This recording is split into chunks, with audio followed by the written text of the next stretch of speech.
Kyle. Hi there. Oh, hey, Kyle. How you doing? I'm doing okay. How about yourself? Oh, I'm doing great. I'm doing great. Oh, cool. Yeah, so I noticed that you've been very, very busy lately. I have been busy. I've been doing a lot of dubs for Netflix live action shows, or Woo! European or That's great. Spanish or Italian dramas or comedies or all sorts of different content. And then working on my podcast too, the Intergalactic Boombox. All right, I like that. Definitely gonna check it out after this interview. But with that being said, thank you so much for taking the time out of your unpredictable schedule of doing Yes. Oh, my pleasure. Thank you. So let's start out with the first question. Question is, how did you get into acting? When do you develop the passion for the craft? It actually started when I was a kid, just learning about Looney Tunes and how all those classic characters like Bugs Bunny and all that were voiced by one guy, Mel Blanc. My dad told me about him and everything. And it's like, oh, that sounds like the coolest job in the world. So that kind of planted the seeds. And I always wanted to do that. And I always wanted to be a DJ on the radio. So I ended up taking a cassette player and I would put the needle on the record on the turntable and pretend to be a DJ, introducing songs and Old school. all that. Once I was old enough, I went to college, got a broadcast degree from the University of North Texas, got a job in radio doing all sorts of different formats. I did classic country, top 40, hard rock, kids radio. I was on Radio Disney. Yeah, radio. Yeah, and around 2000, I heard about auditions at Funimation, which I was already a fan of Dragon Ball Z and anime in general.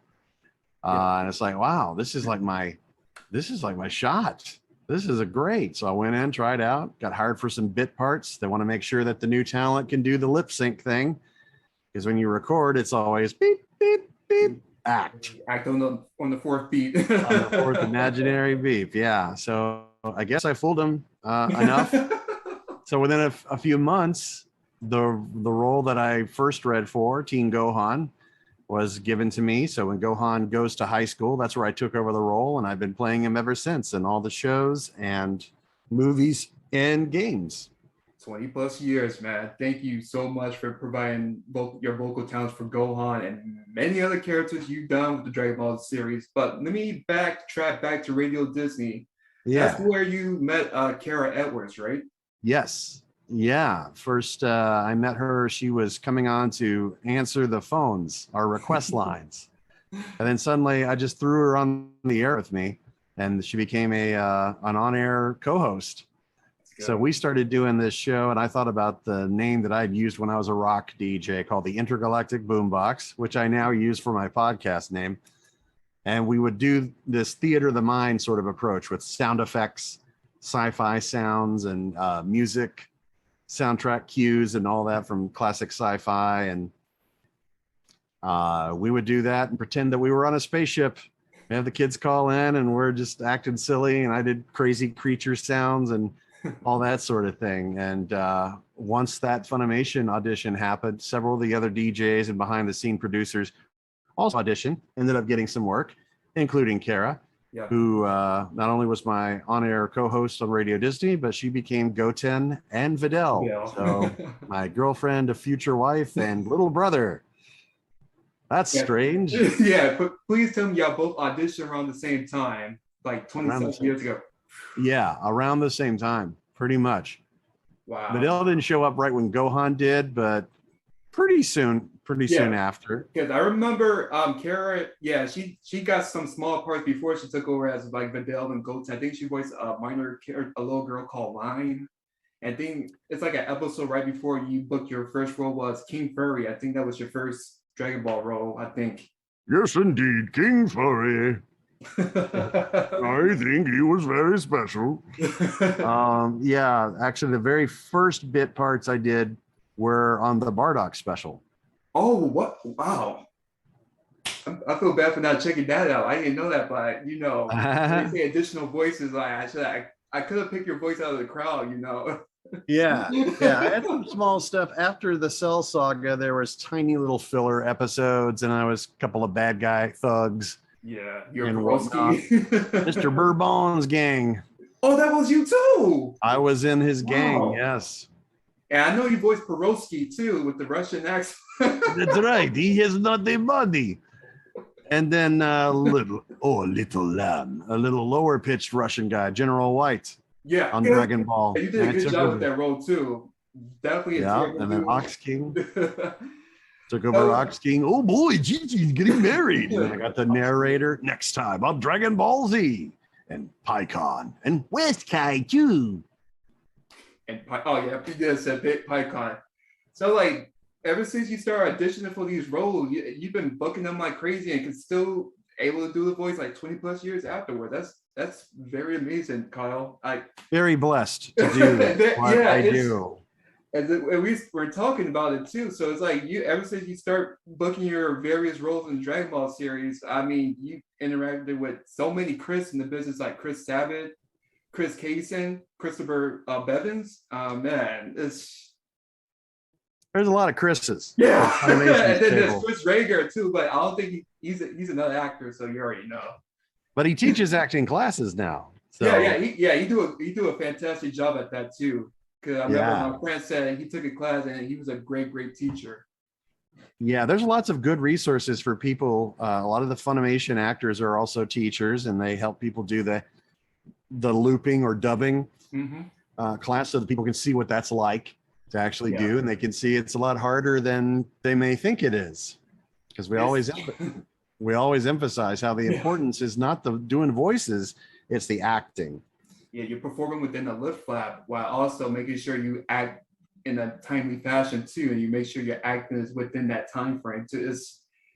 I mean, voiceover is already a specific form of acting, but dubbing is a specific form of a specific form. So like, the more I look into it, I'm like, man, these guys doing this kind of dubbing is beyond amazing. It's a specialized skill for sure, man. I gotta applaud. I give you all props to all actors that's doing this kind of work. You know, it's not easy.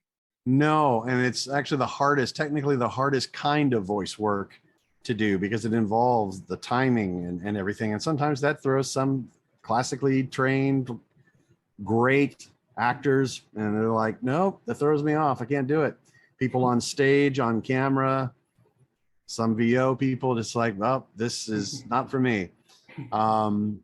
So yeah, but I never grew up thinking that I would be doing the sort of thing. Like when I grew up, the word anime didn't exist, but there were, come to learn out whenever I grew up, that plenty of cartoons were imported from other countries and were dubbed into English. And the word anime just didn't exist yet, but I was watching things. Once Star Wars came out, they started getting these sci-fi shows like Star Blazers, Battle of the Planets, and then in Robotech in the 80s, and Voltron, and Transformers, of course, comes out, and it's just amazing. Yeah, and just to think, you work with one of the directors, one of the actors and directors, Michael Swarich. He directed you a couple of times too from the Robotech days. There's a lot of people from that era. Richard Epcar, Dan Warren, Wendy Lee, Tony Oliver, Kirk Thornton. Yeah, a lot of these folks are still working, and they're directing as well. And I just started directing some mobile games recently, so it's a lot of fun. That's great. So going back to Dragon Ball, so you've been voicing Gohan for the past 20 years on various video games, animations, movies. It's hard to ask you what's your favorite part of voicing Gohan, because I know you enjoy every bit of it from start to finish. Well, honestly, we don't know when it's going to be finished with the upcoming Dragon Ball movie. And let me cut to the chase with that. As a fan and as an actor, what's your thoughts about the upcoming movie? And I understand you can't share any more details besides that, you know. So what do you think about the upcoming movie, in your opinion? Well, I am excited because, maybe Gohan will be great again. It's taken so many years since the end of the Buu saga, where you thought he was going to basically take over the show. Yeah. And then he didn't. He got absorbed. He became a bookworm, and he became a better husband and father than Goku ever did. And let's face it, his real dad's Piccolo.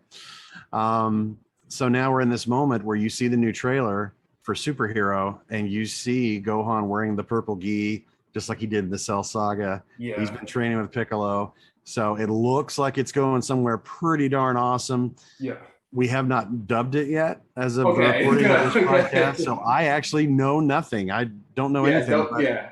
For the soon sake of we it, we're will, not going to though. share anything. We will soon, because the Japanese version does come out in Japan on June 22nd, I want to say. So just Yeah. a few more weeks, we'll find out something. Yeah, they give you a call, email, like, hey, Kyle, we need you in for a couple of hours. Yeah, hopefully a lot. I mean, I have no idea how much screen time any of these characters have, but Right. Because you only but come it is in all and good. do your part as Gohan. You don't see anything else with the film unless Gohan is involved or any other characters. You voice like Ox King, like had a couple like. And another thing with Dragon Ball, when you create these character voices, do you have like a hard time flipping back and forth with them, or you just got it right on cue? You know. It actually comes easily, but for technical reasons, it's easier to separate files by character name. So we record one character at a time. Yeah. Back in the day, I would do all the narration lines. They would save them. And then now we back up the video. And now we're going to do all the Gohan lines. Unless Gohan has a lot of screaming in it, we're going to record all the conversation stuff first. And then the power up yells and all that stuff. And that's what we do with video games too nowadays. Yeah. The scripts are broken up. So all the fight sounds and the death screams, that's all saved towards the end of the session because they know it's tough on your voice. Yeah, it is. And then moving on from Dragon Ball Z Kai, I want to say that I think your work as Gohan in Dragon Ball Z Kai is one of the best, along with Dragon Ball Super. Because I know many of the actors said that they love working on Dragon Ball Z Kai more than Dragon Ball Z because back then, I remember you said in a previous interview that you looked at all of your old performances on Dragon Ball Z, you kind of like, had that little look like, I wish I could have done that better. But Little cringy. Yeah. But I say, like, with Dragon Ball Z Kai and Forward, along with various video games and various movies, you do a good job with going with the script and material and the direction that you've been getting from many talented people. I mean, I could name many directors that directed you, like Mike McFarlane. Yeah, it's been a couple. And I think Riley Pickens been directing you lately too with the recent Dragon Ball material and whatnot. But yeah, with Super and a lot of the games. Yeah, it depends. A lot of the Okratron folks, which Chris Sabat owns his own studio there, they're usually responsible for the Dragon Ball content. So hopefully they'll be calling soon saying, hey, we finally got our hands on the materials so we can dub this movie. Yeah. I'm just waiting, chomping at the bit. It's like, please tell me, I know Gohan's in the trailer. Just tell me that he doesn't get wasted 10 seconds after that shot cuts. And then suddenly, it's up to Vegeta to save the day. It's like, oh, come on, guys. Yeah. He's had enough. Let's pull back. Yeah, and speaking of going back to Gohan again, I know his alter ego, the Great Saiyaman. I can say you have a lot of fun doing that voice every time. You have no idea. He is so derpy and such a cheesy. Like, well, meanwhile at the Hall of Justice, it's that crazy cheeky accent or whatever. There's this put on voice. It's like, I am a superhero. And like, yeah, I mean, I have a blast. I know not all Dragon Ball fans dig it. They're like, oh, he's the Jar Jar Binks of Dragon Ball. It's like, hey, at least I get paid. I have fun.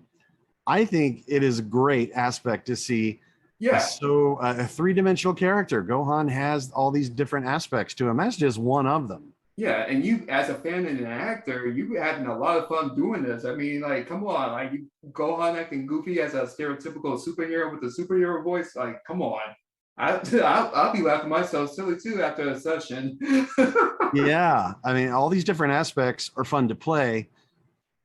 Of course, to be goofy and silly, of course, is great because I've always wanted to do cartoon stuff. I've done a little bit of it, but most of my career has been anime dubs and video games. Yeah. And anytime they throw something really cartoonish to me, like Great Saiyaman or Ox King, it's like, oh, I could do this all day. It's so much fun. And with that going forward, ever since you done your audition in Dragon Ball early back in the day, that's when like casting directors around Funimation's been asking you, hey Cal, can you audition for this other stuff like on Full Metal Alchemist, Blue Exorcist, and Yu Yu Hakusho. and like they just ask you if you audition or play this part, and then you just do it. There's so many shows, and then I'm also blessed that because I've worked with different studios, different directors, they know my range. So sometimes they'll just cold cast me. I don't even have to audition, which is great. Yes. It's like, oh, I saved one step, because it's very competitive. Voice acting, there's so many people that do it Oh yeah. and then want to break in, and the director's only going to want one person for each role, and it's not a reflection of people being bad or any of that. But even 22 years into this career, most of the auditions I get, I don't get the gig, and I know it's not personal. That's just the breaks. That's just how it goes. So I'm super blessed whenever a studio will come forward and say, hey, we got a great role for you. It's like, oh, cool. So Escanor from Seven Deadly Sins, The Great Sin of Pride. Good job. Great role. Oh, thank you. Thank you. And then another thing, I hate to go back to Dragon Ball, but I'm a fan of Dragon Ball. So what's your opinion on your performance as Gohan in Dragon Ball GT? I mean, I personally enjoyed it. I mean, even though Gohan was like a secondary character, I mean, you did a good job. You performed the best of your ability, and you did a great job with that performance in Dragon Ball GT. I mean, Gohan being a dad, the scary part was when Gohan was possessed by Baby. You kind of had to be more sinister and more evil now. That was creepy, and you did a good job capturing that kind of characterizations. So, what was your opinion when Chris Bevins told you to be more evil and sinister as Gohan when he was possessed by Baby? That is definitely fun and something I haven't gotten to do, not with Gohan. Yeah. Ever since. So even though the fan reception to GT has been lukewarm at best, it's not never regarded as the favorite of the shows. I know that the cast gave their all. And just like we do with filler arcs in shows that fans are like, I gave up on Bleach and Naruto, too many filler reps. But hey, the studios license those shows, and completists want to see those episodes. So we're going to dub them.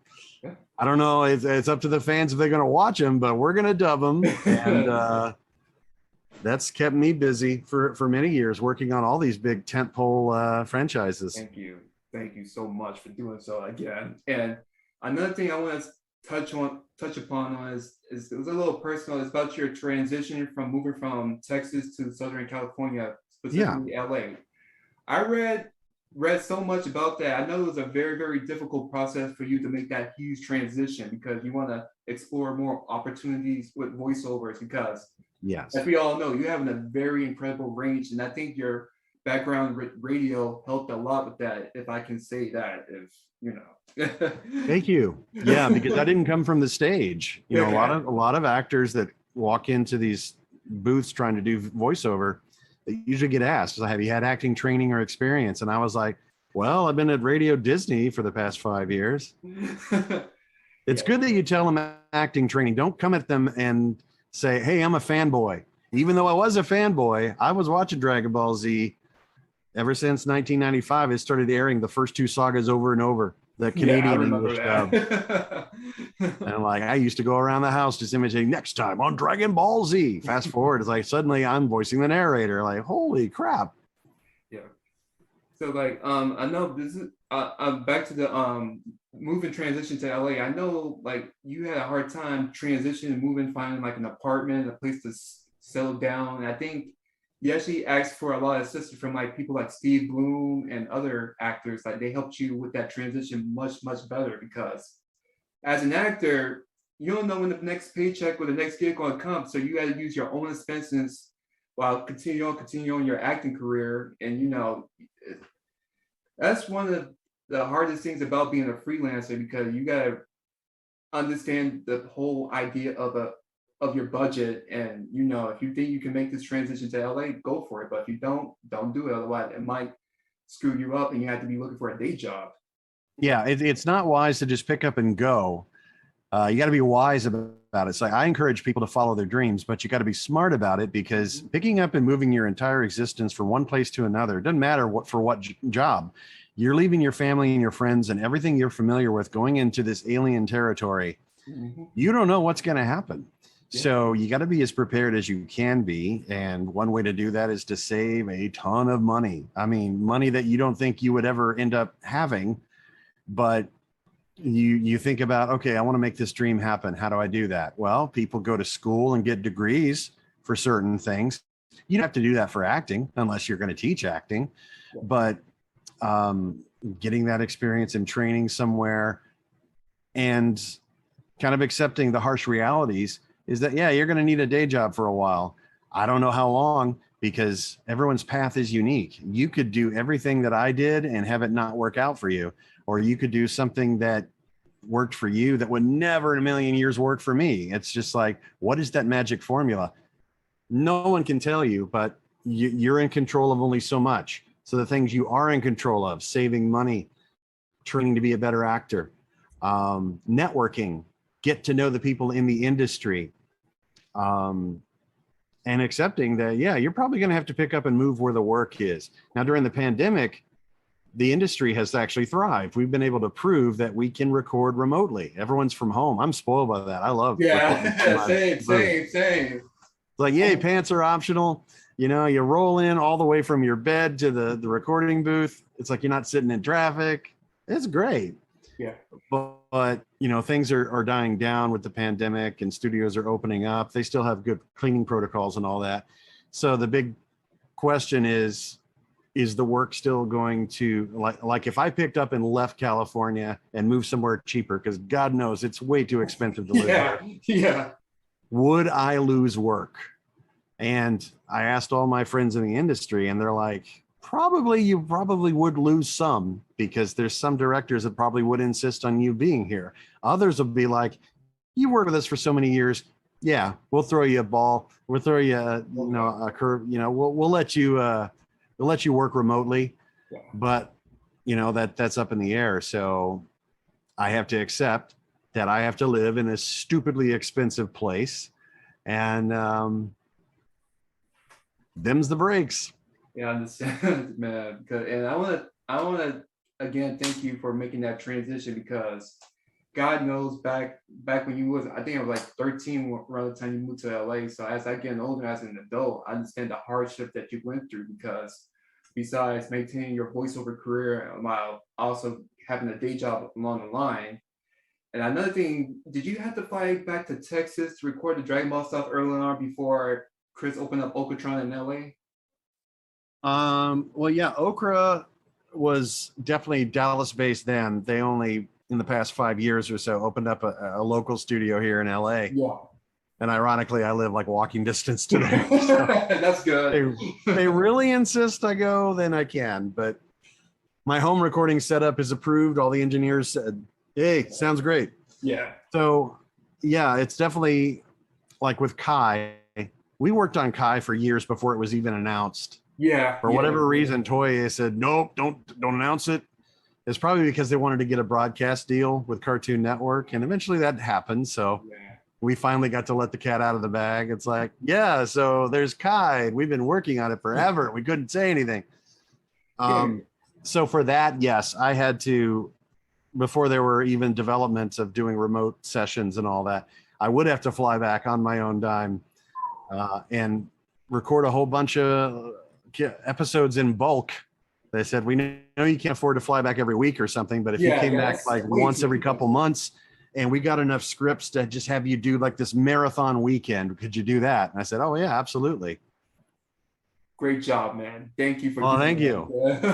Because like for you to fly back in Texas, that's too costly. That's very costly. I'm glad that there is an Okratron studio that's based in LA. Now I'm glad that certain studios like NYAV Post are more bi-coastal, so they accept actors from the East Coast, like New York City, which is like, underappreciated with kind of anime dubbing. But thanks to like Michael Center Nicholas, Stephanie Shea, and all those guys from NYAV Post, like they make things happen. And along with Funimation, Sound Canvas, I'm gonna say the pandemic for you actors is a blessing and a curse, because you don't get that, you get the zero interaction with the director and engineer, but you're still able to continue on with your acting career and still perform, you know?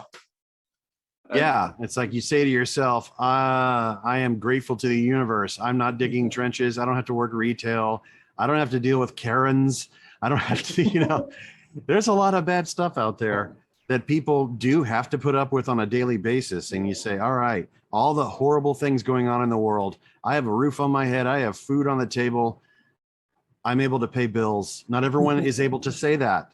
And, you know, my heart goes out to everyone who is struggling with trying to just maintain, you know, not even chase their dream, just stay alive. Yeah. And not get evicted or run out of things. It's something. It's a you know? journey. It's The definitely- struggle is real, and I don't ever want to come across as arrogant or feel like I deserve this.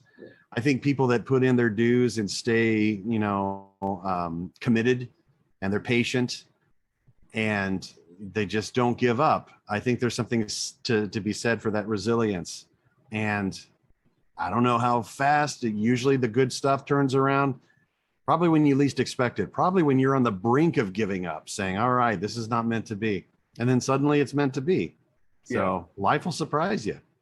Yeah. So speaking of surprises, minute like I guess months after you moved to LA, you start auditioning for a show called Naruto Yeah.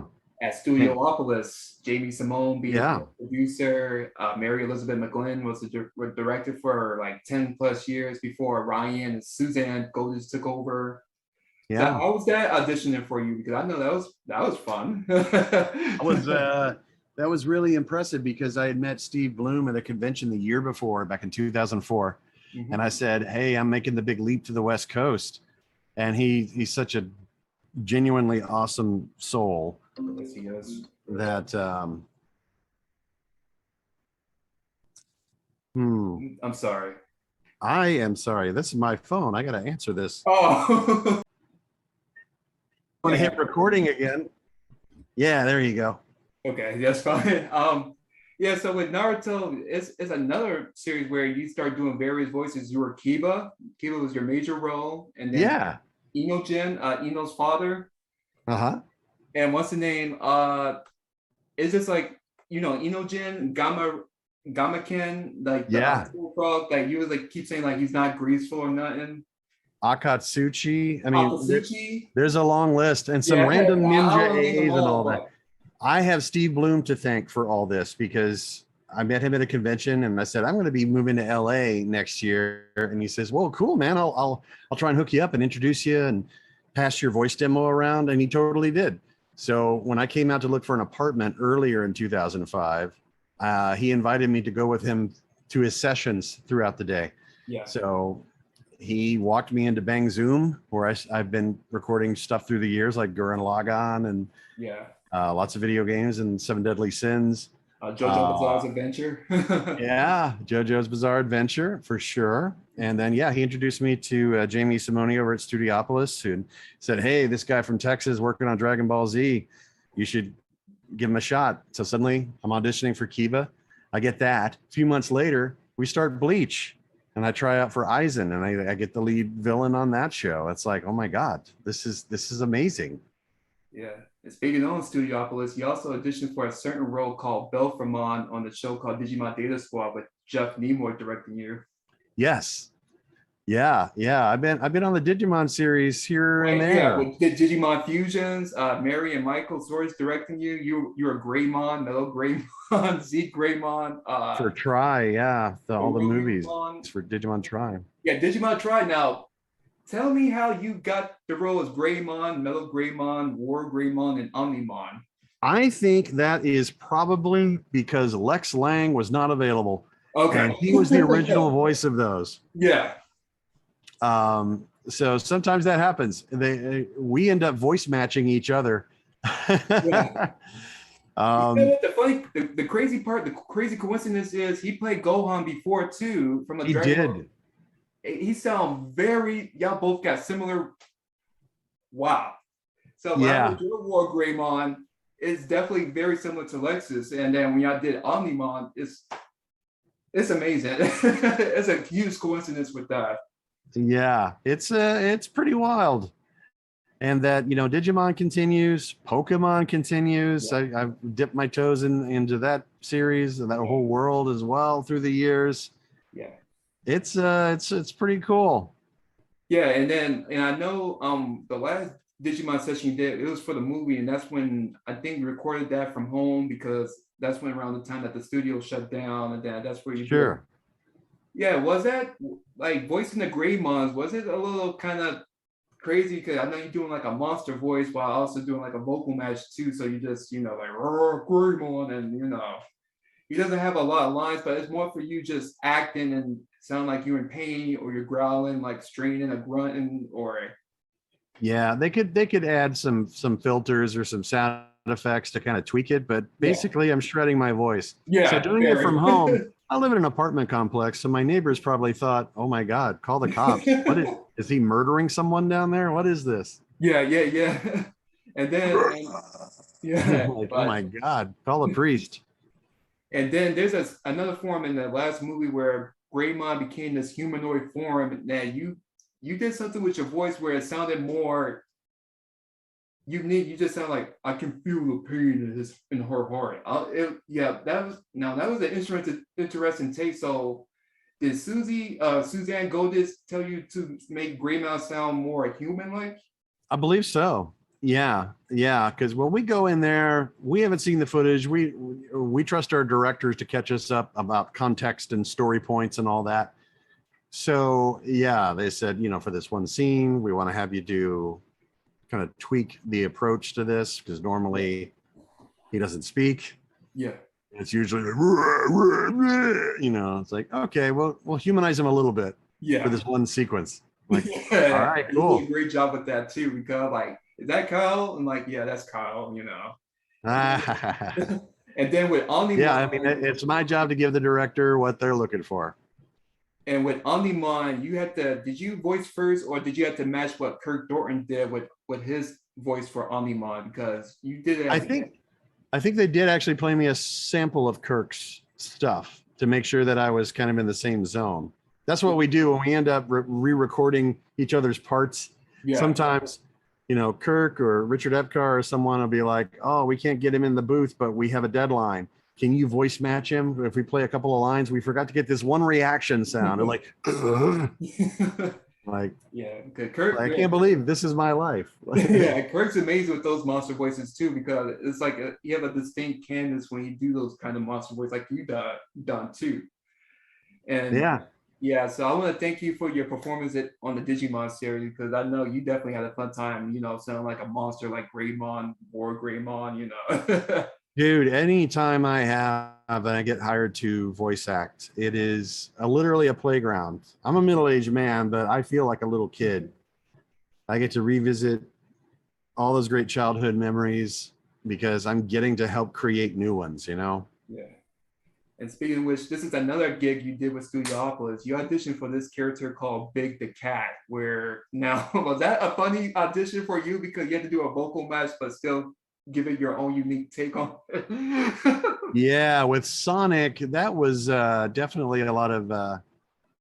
By the time the auditions through Studiopolis came my way, they were sent me an email. It's like, we got some voice match auditions. So I tried to voice match Big the Cat, and they hired me to do Big the Cat, but they directed me away from Duke Nukem's John St. John's Yeah. previous version. Yeah. So it's more like, yeah, a little more, but hi, Froggy. I'm just smart. It sound like Stoner Cat. It's a little bit strange. Yeah. But, and it's always anyone's guess as to why they didn't bring the whole cast back. Maybe they weren't available. Maybe they didn't want to do it anymore. Right. I don't know. But, definitely out of the majority of the Sonic games, it is John St. John doing Big the Cat. I just happen to be the current incarnation.